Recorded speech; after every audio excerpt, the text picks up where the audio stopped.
Welcome to Sacrilegious Discourse. For this is what the Sovereign Lord says. Why do you need prophets to tell people who you are and what you want? If you can justify everything that the God of the Bible has done, then you can justify any of your behavior. A lot of this mentality is trickling into what is now mainstream right-wing Christianity. I am capable of empathy greater than this God of the Bible. This is a Bible that they tell kids. This is the good Lord. This is the good book.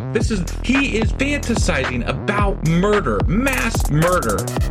Head over to sacrilegiousdiscourse.com right now to find out how to leave us a review or support us on Patreon.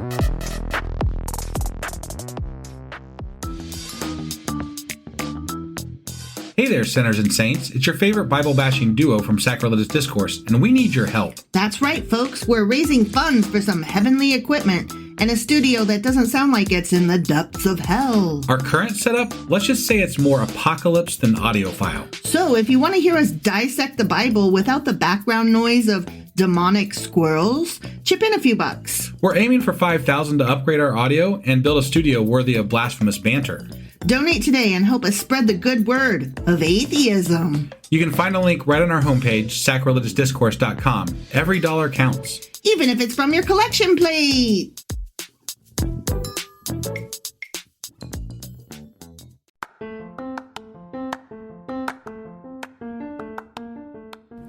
Welcome to Sacrilegious Discourse. I'm husband. And I'm wife. Together, we're reading the Bible for the very first time.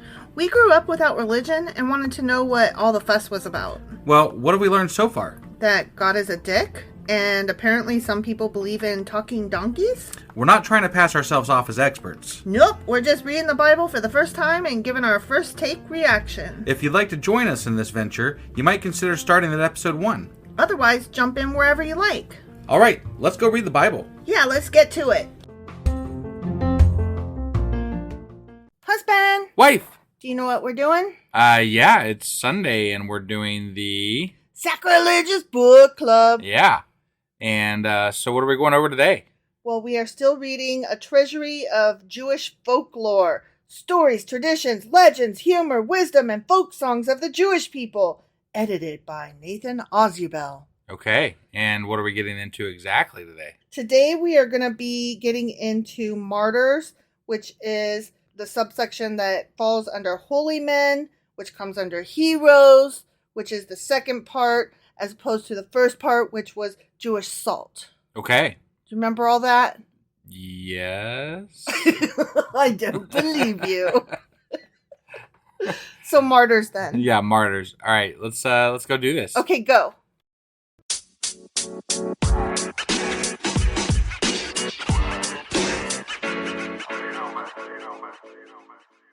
Okay, so martyrs. Yeah, martyrs. Martyrs.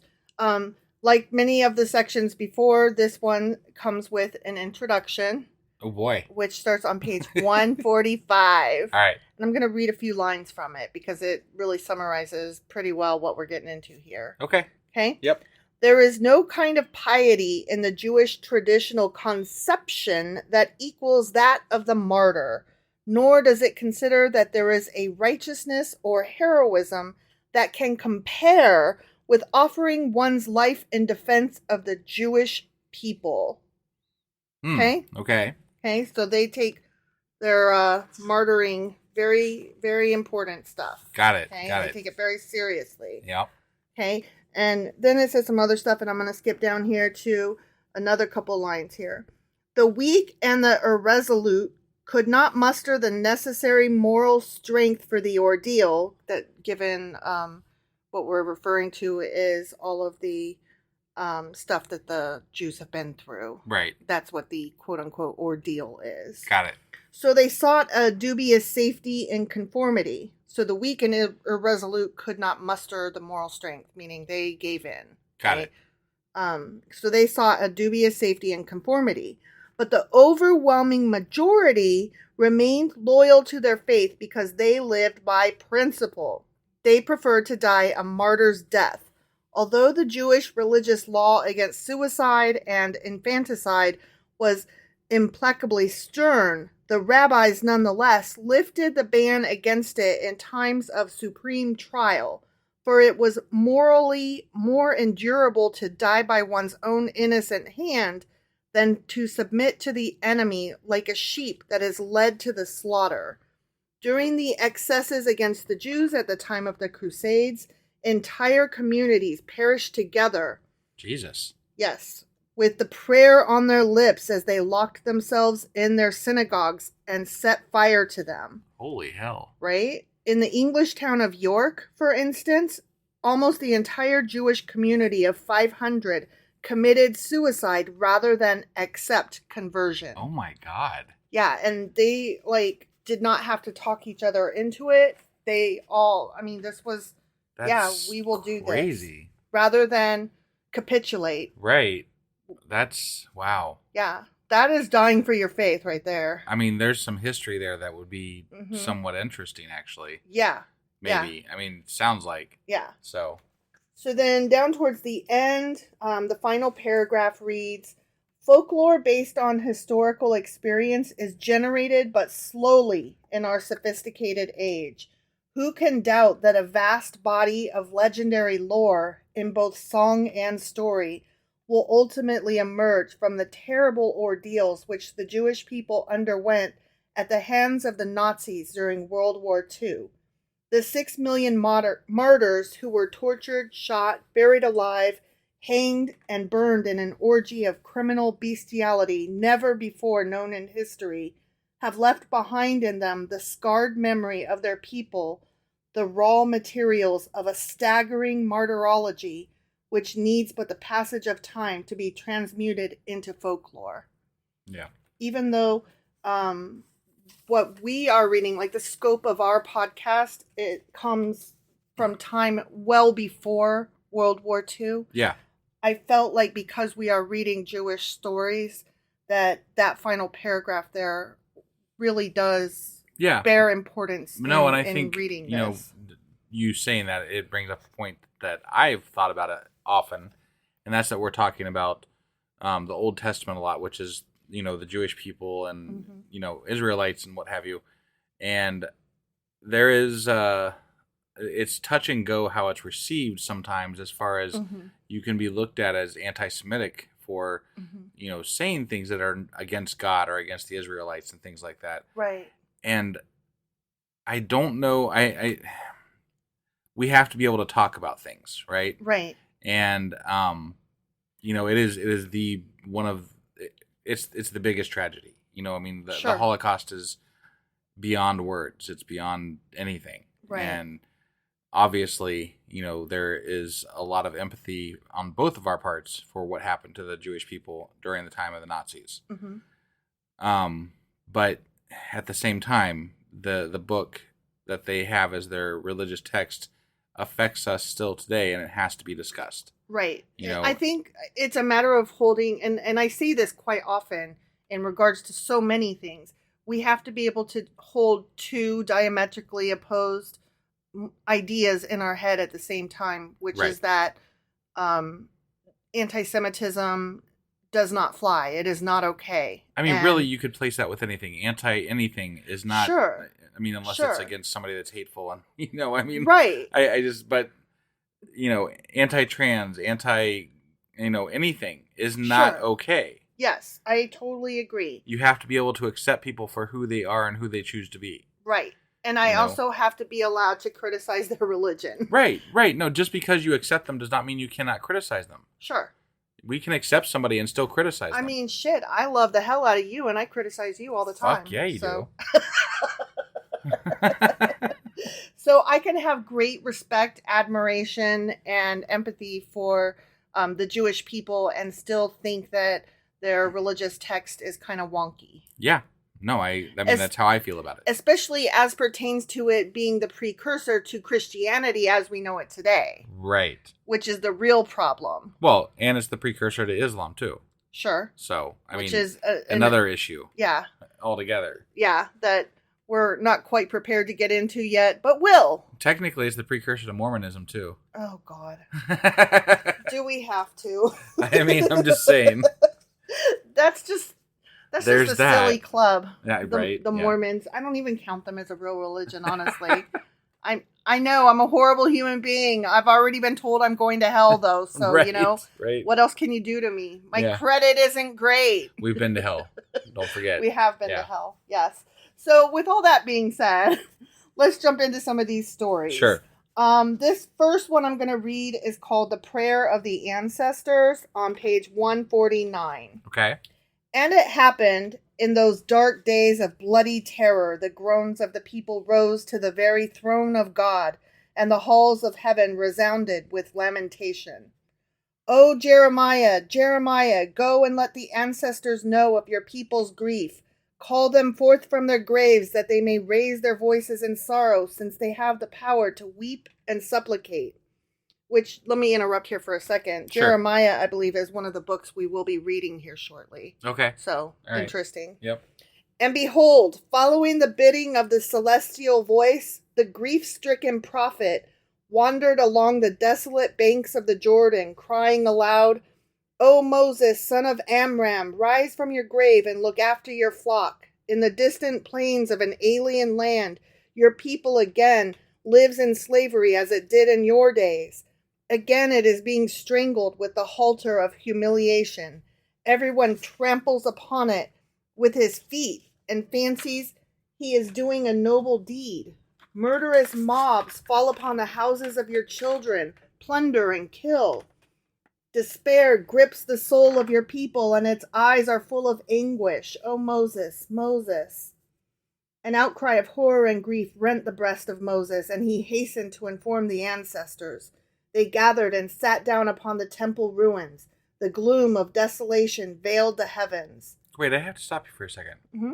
Is this like they've been exiled, and this is like the ghost of Moses, supposedly? Yeah, this is a fairy tale, if you Okay, will. all right. Yes. Sorry, I just yeah. This is not like a story of something that actually happened. This is a fairy tale. Well, I mean, where they're talking about all of their ancestors looking down on what's happening and talking about it together. you say it's not a fairy tale, but then have you read the Bible? No, it is a fairy tale. I'm just saying. saying. Yes. Or yeah, yes. I mean it is. Yeah. Yeah. But you know what I meant. I do know what you mean. But yes, it's not a ghost story per se. It's a fairy tale that is about the Jewish people looking to their ancestors, and then the ancestors looking to each other in sorrow. Okay. With tears in his eyes, rent garments, and ashes upon his head, Abraham appeared before God and pleaded, Almighty God, why have you visited upon my children so much grief and pain? And together with Abraham wept and lamented the angels. Only the heavens remained mute, and the eternal judge kept silent. Again, Abraham complained, Have my children transgressed against you? Have they violated your holy commandments? If so, then let the Torah herself appear as accuser against them. And shimmering in a celestial light, the Torah appeared. So like as a, in a like angelic or human form, the Torah appeared. Right. Oh, my daughter, moaned Abraham, recall that when you were scorned by all the nations of the earth, the only ones to elect you were my children. How can you refuse to testify for them in the days of their grief? But the Torah kept silent. Then let the individual letters of the words in the Torah step forward. Let them bear witness against my children, cried Abraham. Okay. But also the letters of the words in the Torah kept silent. Ruler of the universe, prayed Abraham, remember my devotion to you and have mercy upon my children. In answer to your call, I left my home, wandered in the wilderness and among desolate mountains in order to secure for my children a tranquil shelter. You promised it to me. You spoke. Then recall this, O God, and let your mercy descend. But the face of the Almighty remained gloomy and stern. The patriarch Isaac now appeared. Okay. At the command of my father, O Almighty God, I bared my throat to the sacrificial knife upon Mount Moriah. Remember, Isaac was the one whose father, his father was going to kill him at God's word. Right. Right? Yeah. And now I pray you withdraw the knife from my children's throats and release them from your anguish. But the face of the Almighty remained gloomy and stern. Then Jacob prayed. And, he's the father of Israel, Right. of all those different tribes, Yep. the 12 tribes. Right. All my life I have had nothing but sorrow. My brother Esau incited against me and persecuted me. I endured it all for the sake of my children, so that no one should incite against them, so that no one should persecute them. All my love and tenderness I gave to them, protected them like a bird its fledglings. But now my poor children languish in a distant land, and their cruel oppressors fill their lives with terror. Therefore let your word ring out, O Lord. Redeem them from their sorrow. But the face of the Almighty remained gloomy and stern. Then Moses stepped forward and prayed, O my God, for 40 years as you had desired, I served as father and shepherd to this people. For 40 years I roamed the wilderness like an animal, and when I reached the threshold of the promised land, I listened to your voice and departed from the world. I believed and hoped that my people was destined to prosper and to be happy. And now, behold, it is scattered, plundered, and crushed. And the robbers who have done it all gleefully are sharing their spoil. For how long, O God? Then there throbbed the soundless music of eternity, and the heavens were suffused with a great light. And out of the radiance there thundered forth the voice of God. Redemption is nigh. Oh, not the end, but redemption. Redemption is nigh. Okay. Yeah. Yeah. That's the end of the story. Got it. Yeah. So he waited to hear all those Supplications. fathers of Israel Mm-hmm. to speak, and then he just says redemption is nigh. He's basically like, hang tight. Okay. Continue to hold. Right. Like, my dude. Right? Okay, whatever. Yeah. That's silly. I mean, not silly, but it's... I thought it was both beautiful and tragic. Right. That you would still cling to such a God that would, just look at you and say that. Right. Yeah, because, if we take it at face value, right? Mm-hmm. The hardships that these people endured in order to get to where they were prior to the Israelites being exiled, mm-hmm. They went through a lot of shit, Yeah. And then just to have them still fucking abandoned by God. Yeah. And then all he says in response is redemption is nigh. I'd be like, what the fuck, man? What kind of answer is that? Right? Like I think we deserve a little bit more, man. That is not okay. Yeah. Can you don't? Yeah. Yeah, no, I totally agree. So the next one is called Miriam and the 7 Little Martyrs. Okay. And that's on page 151. The 7 little martyrs. Her children. Her Got 7 it. children. Okay. Miriam, the daughter of Tanum, and her 7 sons were taken into captivity and brought before Caesar in Rome. To the first son, Caesar said, "Bow down before the idol." "I will not deny the Holy One, praised be he," replied the boy, "for he has told us, I am the Lord thy God." "Kill him," commanded Caesar, and Damn. they did as he commanded. Okay. Next, then they let in the second son. You see where this is going, right? Yep. "Bow down before the idol," ordered Caesar. "I will not betray my God," cried the boy, "for he has written, 'Thou shalt have no other gods before me.'" Him too Caesar ordered slain. Next came the turn of the third son. "Bow down before the idol," ordered Caesar. The boy answered, "I will not bow before the idol, because God has commanded, 'Thou shalt not bow down thyself to them nor serve them.'" And they let him out to die like his brothers. The same happened with the fourth son. He said, "I will not be faithless to my God who has commanded, 'For thou shalt bow down to no other God, for the Lord, whose name is jealous, is a jealous God.'" And him too they led away to die. Okay. When the fifth son came before Caesar, he cried out, "Shall I abandon my God who has exhorted us? Hear, O Israel, the Lord our God, the Lord is one." He too had to die. Jesus. Yep. What does this prove? What is this? What God would let this happen? Well, you'd have to believe in God. Yeah, no, I know. I don't. But seriously though, if Yeah. there was a God, What God would let this happen? why would they let this happen? It's like it's a insane story. I totally agree. Whatever. Okay. Afterwards they brought the sixth son of Miriam, and Caesar spoke to him in the same manner as he had spoken to his 5 brothers. He answered, I will not turn away from my God, because in his Torah it is written, and thou shalt find him if thou search after him with all thy heart and with all thy soul. Kill him, cried Caesar. Finally they brought the 7th and the youngest son of Miriam. Bow down before the idol, ordered Caesar. I will first ask counsel of my mother, the boy answered. I mean, this is the 7th child, so he's a littling, you know. Then he went to his mother and said, What shall I do, mother? And Miriam replied, Do you wish to stand without while your brothers rest in the radiance of the Almighty? Oh, that's ugly. Heed me then, close your ears to this wicked man, and remain true to your dear brothers. Oh, okay. All right. And so the boy returned to Caesar, and Caesar asked, Will you obey me now? I will not deny my God, cried the boy, for it is written, The Lord thy God is a merciful God. He will not fail thee, neither destroy thee, nor forget the covenant of thy fathers, which he swore unto them. Take heed my words, commanded Caesar. You are only a child, and know not what you do. Do as I bid you, and I will spare your life. I will cast my ring, upon which is engraved the image of my idol, upon the floor. You must bend down, therefore, and pick it up, so that everyone will think that you have bowed before my God.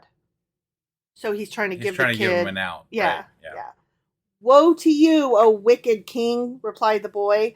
If I fear not to face my Maker, the ruler of the universe, how much less should I fear you, who are only a man? God damn, that's brave, right? Yeah. Then die, cried Caesar. And when Miriam saw how they came to put her youngest to death, she was filled with a terrible grief. Let me kiss him first, she pleaded. Caesar granted her wish, and she drew the boy into her arms and kissed and fondled him. And I don't think they meant fondled the way we think of when we say fondled. No. I swear by your life, O Caesar, she implored, slay me first before you slay my child. That I cannot do, answered Caesar, for your Torah forbids the killing of a mother with her young. You hypocrite, cried Miriam wrathfully. Have you followed all the precepts of our Torah, that only this precept is left for you to observe? And Caesar was enraged and cried out, Let the child be killed instantly. But Miriam would not let go of her boy. Be not sad and fear not, my child, she bade him. You are now going to paradise to join your dear brothers who have died before you. And when you see our father Abraham, tell him, Thus spoke my mother. You, Abraham, must not be vainglorious because you built an altar on which to sacrifice your son Isaac to the Lord. I raised 7 altars for my 7 sons. You, Abraham, only wished to bring your son as a sacrifice. I sacrificed all my sons. You were only proven. I was bereaved. God damn. Don't know what to say, because here's my thoughts. Mm-hmm. I find martyrdom in the religious sense kind of sickening. It's a little terrifying, honestly. Like, you know, your life is precious, and to give it up for this idea that doesn't exist makes me... I can't wrap my head around it, right? And I can understand dying for a cause. I just don't understand those causes. Right. I was gonna say something similar. I can understand dying for good, dying for the right, dying for. But I can't understand truth. an unseen good, right? Yeah. Like an unknown, unseen good. Just faith, blind faith. I don't have blind faith. Right. I don't understand it. Yeah, and I don't know. I just don't understand it. It doesn't register to me. No, I'm with you on that one. And as Miriam spoke thus to her youngest, they killed him in her arms. She then raised her hand to heaven and prayed, My heart exults in the eternal, because my children remained faithful to him in death as in life. O you enemies and oppressors of Israel, how vain is your arrogance. Know that if God punishes us now, it is not because you are mighty, but because it is his will. O Lord, I implore you, take my soul from me, so that I may be united with my dear children. Do not abandon me to the scorn and derision of our enemies, but take me to you. and no sooner had she ended her prayer than she sank to the earth and died. Fortunate mother, cried all of Israel when they heard of it. Now she is joined forever with her children. Poor unfortunate mother, wailed the angels. What a sad fate was her lot. And when the heathen heard of it, they were filled with wonder and asked, what sort of God is this Jewish God for whom his worshippers are so eager to lay down their lives? That's me and you, the heathens. Yeah, but it wouldn't make me think that. I mean, it just wouldn't. Like, I don't know. I mean, I do think, what sort of God is this Jewish God for whom his worshippers are so eager to lay down their lives? But Right. But my voice is full of scorn, not the, wow, filled with wonder. My voice is, what kind of God is that? Well, we have scorn for, for Muslims who are who martyr themselves in the name of Muhammad or whatever, that Yeah. for their religion. Yeah. And we scorn that as a large group of people. Like, we think that that's ridiculous as a society and as a whole society. I'm not saying Right. that Muslims in the U.S. think that that's ridiculous, but it's not something that we accept as a good thing, right? Right. So I just can't imagine. There's not really martyrdom in Christianity or the Jewish tradition as of right now, right? Right. So it's not something that I can wrap my head around exactly. Yeah. But I don't feel like I would look on it kindly. I don't think I would I either. don't think it's I still, like, I cannot imagine letting all 7 of your kids die just to not accept their God out loud. Like, Right. Who cares? Fucking accept it and then keep your tradition alive in your family. I don't think that that's a brave move. I don't think that you did the right thing. I am going to reserve judgment because I don't have a belief that's larger than myself like that. Right. So I agree with you in principle, but it's hard to state that from that point of view when you don't have that point of view. Yeah, exactly. I don't have that great faith that's outside of myself that I would stand firm. I mean, I don't know, like, if our country was invaded and they came door to door and were saying, say that you now belong to this other country, and like all of our neighbors were like, fuck no, we're America. This is America. We're Americans. Right. I don't know. Would I stand with them and be like, no, I'm not XYZ invading I think if there was no country? hope, I would say, yeah, I'm with you guys. Whatever. You guys fucking won. Really? Yeah. I don't know. You're more practical than I am, though. Like, I am more righteous and angry, and I'm not saying I wouldn't fight them off, but No. like, once I knew they won, and if, like you said, if they were coming door to door, I mean, it's over at that point, right? Like, it's done. So I'm just like, well, it is what it is. I think that it's an interesting question. Like, when we were watching, what was that show that we were watching that was based on the book? And it was where Germany and Japan split America in half. Yeah. And Man in the High Castle. The Man in the High Castle, right? And a lot of the people that were American went with each of the countries, depending on where they lived in the United States, which For were sure. no longer. They went along with, and they helped, in essence, the rest of their countrymen become Part of that group. Part of that group. Right. And I mean, is there any valor in that? And so Some of it is to survive. So, I mean, even the people that were subversive, though, went along with the, not as much, but they went along with the day-to-day, right? Mm-hmm.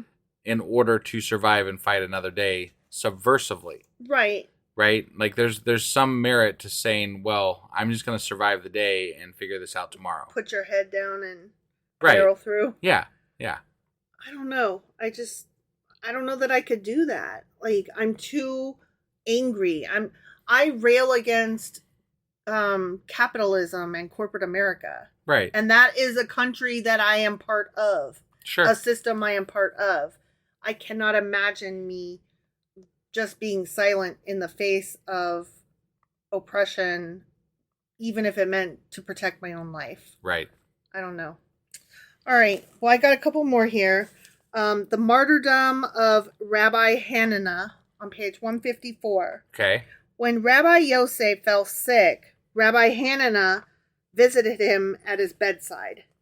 Hananiah, my brother, Rabbi Yosef asked him, why do you oppose the Romans? Don't you know that their rule over us is decreed from heaven? Do you want further proof than that they have burned God's temple and have killed all the pious in Israel? Does God punish them for these terrible misdeeds? Of course not. Then it's a sign that the Romans are only doing the will of God. Now I have heard that you are breaking the laws of the empire, that you sit in the house of study and expound the Torah to multitudes in violation of the imperial decree. Take care that you are not punished with death for your sedition. What does it matter? Rabbi Hananiah answered. God who is in heaven will show me his mercy. Rabbi Yosef grew angry and reproachfully said, I am appealing to you with logic. Why do you give such a vague answer as if you expected a miracle to happen? I greatly fear, Hananiah, that they will burn you together with the holy scrolls. Several days later, Rabbi Yosef died, but because he was in high favor with the government, the great men of Rome attended his funeral and delivered eulogies over his grave. When they returned from the funeral, they found Rabbi Hananiah expounding the Torah before a great multitude, so they condemned him to die. They wound about him the holy scrolls made of parchment, placed piles of wood. I changed it because they used the word faggots of wood, which we no longer use because it's got a bad connotation. So Yep. I'm just going to say a pile of wood. Okay. Yep. Because, and I'm saying that out loud because this word is used more than once and I'm just not comfortable with it. Right. So, Right. anyway, they placed piles of wood at his feet and set them ablaze. Also, they brought bunches of moistened wool, which they placed on his breast in order to prolong his agony. Beholding his torments, his daughter, who was near him, cried bitterly, Is this the Almighty's reward for your devotion to the Torah? Rabbi Hananiah answered, How can I feel grief when I'm being burned together with the blessed scrolls of the Torah? Oh my God. May he who defends the Torah against its traducers also take my part. What do you see, Rabbi? Asked his students who watched the flames envelop him. I see the parchment of the holy scrolls burn and its letters fly like sparks in the air. Rabbi, cried his students pityingly, seeing how great were his torments, open your mouth so that the fire may enter into you. Rabbi Hananiah then replied, Far better that my soul should be taken away by him who gave it to me than that I myself should injure it. When the Roman official who supervised the execution heard Rabbi Hananiah's words, he was stirred within him mightily. Were I to put more piles on the fire and remove from your breast the bunches of wet wool so that you may die the quicker, will you reward me for this service with a place in your paradise? Asked the Roman. In truth I will, replied Rabbi Hananiah. Then give me your oath. And Rabbi Hananiah solemnly swore. The Roman cast more piles of wood on the fire, and the blaze increased. Then he took the bunches of moist wool from his breast, and as Rabbi Hananiah was about to give up his soul to God, the Roman himself leaped into the flames and was consumed. Oh my God. A celestial voice now sounded. Know that Rabbi Hananiah, together with his executioner, have now entered into the gates of paradise. The fuck? Right? Die That's crazy. for your religion. I mean, I understand the guilt of executing somebody, so like that part kind of makes sense actually. Right. But Jesus. Right? Like that's cuckoo beans. Right? Yeah.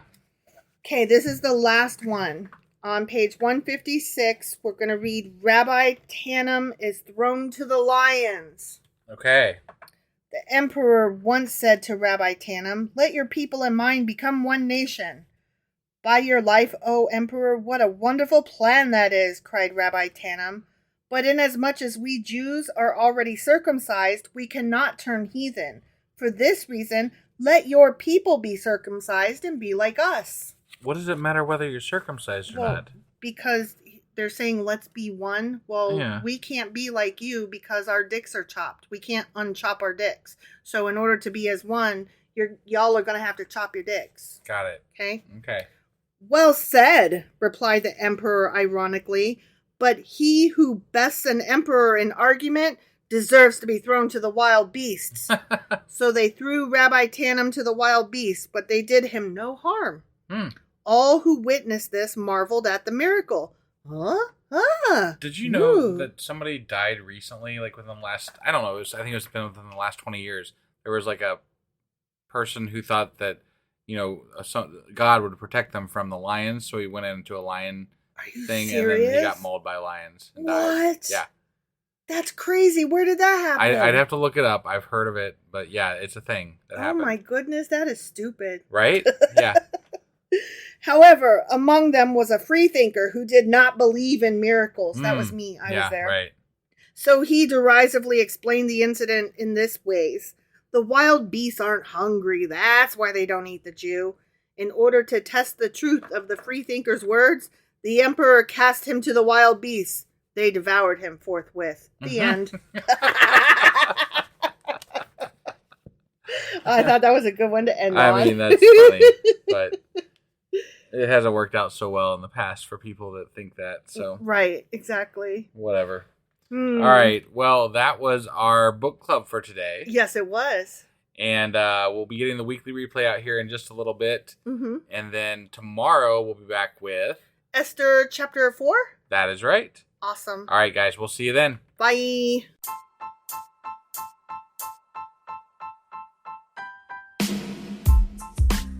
Hey, wife, I guess that's the end? But husband, that's just sad. It doesn't have to be. We are on lots of social media platforms like Twitter. Our handle there is sacrilegious_D. For D's nuts. Oh my God. Stop doing that. Anyway, we're also on Facebook, Instagram, and Pinterest. There's a link to all of our social media sites at our website. Ooh, we have a website? Yeah, it's sacrilegiousdiscourse.com, where you can also find a link to our merch shop. We have a merch shop? Yep, we have podcast-themed clothing, mugs, notebooks, and more, as well as an atheist and science-themed products. Wow, our fans should really go check that out right now. Definitely. They can get in touch with us by sending an email to sacrilegiousdiscourse@gmail.com. But before they do that, we could really use some help. Oh yeah? With what? Well, it's not free running the podcast, and we need some financial support in order to get better equipment, which will free up time so we can concentrate on our podcast and our fans. Okay, so what should they do? Head over to patreon.com/sacrilegiousdiscourse and sign up as a contributor on our podcast. Supporters there receive additional bi-weekly episodes that we record just for our Patreon members for as little as $2 a month. Also, we'd really appreciate it if you would like and subscribe on whatever platform you're using. And Apple Podcast reviews help us out tremendously. Like and subscribe. Leave an Apple review. Join us on Twitter. Support us on Patreon. That's a lot of instructions. Don't forget to say thanks. Thanks. Okay, bye.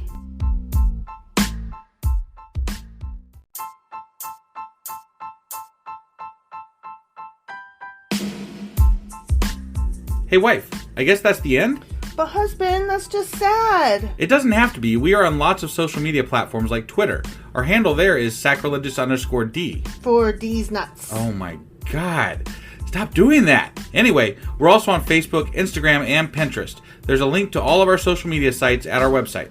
Ooh, we have a website? Yeah, it's sacrilegiousdiscourse.com, where you can also find a link to our merch shop. We have a merch shop? Yep, we have podcast-themed clothing, mugs, notebooks, and more, as well as an atheist and science-themed products. Wow, our fans should really go check that out right now. Definitely. They can get in touch with us by sending an email to sacrilegiousdiscourse@gmail.com. But before they do that, we could really use some help. Oh yeah? With what? Well, it's not free running the podcast, and we need some financial support in order to get better equipment, which will free up time so we can concentrate on our podcast and our fans. Okay, so what should they do? Head over to patreon.com/sacrilegiousdiscourse and sign up as a contributor on our podcast. Supporters there receive additional bi-weekly episodes that we record just for our Patreon members for as little as $2 a month. Also, we'd really appreciate it if you would like and subscribe on whatever platform you're using. And Apple Podcast reviews help us out tremendously. Like and subscribe. Leave an Apple review. Join us on Twitter. Support us on Patreon. That's a lot of instructions. Don't forget to say thanks. Thanks. Okay, bye.